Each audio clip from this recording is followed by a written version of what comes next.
கர்த்தருடைய நாமத்துக்கு ஸ்தோத்திரம் உண்டாவதாக. சந்தோஷமாய் இருங்கள்.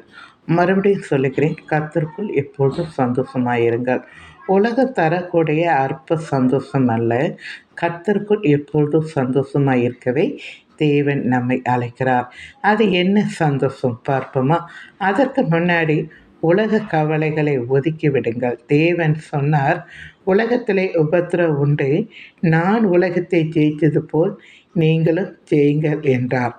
உங்கள் கவலைகள், பாரங்கள், கஷ்டங்கள் எல்லாம் விண்ணப்பத்தோடும் வேண்டுதலோடும் தேவனிடம் சொன்ன பிறகு அதை விட்டுவிடுங்கள். அதை அவர் பார்த்து கொள்வார்.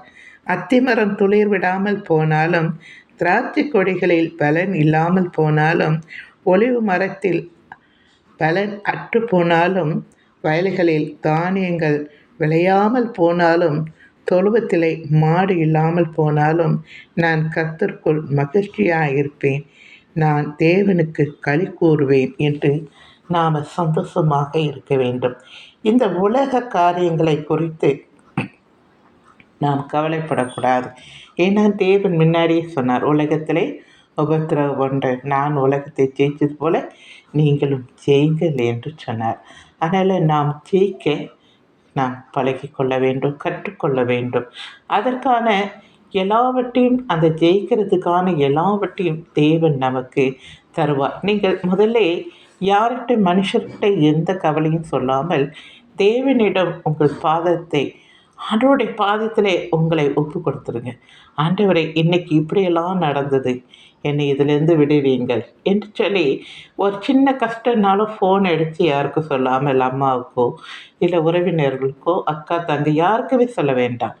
நேராக முழங்கால் படிக்கிட்டோ இல்லை மனசுக்குள்ளே, ஆண்டவரை, இந்த கவலைகளிலிருந்து என்னை நீக்கி போடுங்கள். இதையெல்லாம் நீங்கள் பார்த்து கொண்டே இருக்கிறீர்கள் அல்லவா? நான் சொல்லுவதற்கு முன்பாக என் இருதயத்தில் வேண்டுதலை எல்லாம் நீர் அறிவீர். இதையெல்லாம் எனக்கு தயவாக நீக்கி அருளும். எனக்கு இதிலிருந்து தப்பித்து கொள்ள ஒரு வழியை செய்யும், என்னை விடுவியும், நீர் விடுதலை நாயகன் என்று ஆண்டவரை நீங்கள் ஒவ்வொன்றாக சொல்லுங்கள். ஆண்டவர் நிச்சயமாக விடுதலை தருவார். என்னை நோக்கி கூப்பிடுகிறவர்களுக்கு ஒரு நன்மை குறைப்படாது என்று ஆண்டவர் சொல்லுகிறார்.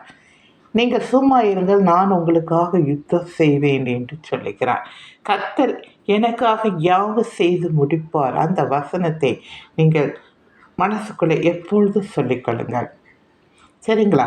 கர்த்தர் உங்களை ஆசீர்வதித்து வழிநடத்துவாராக. தேங்க்யூ.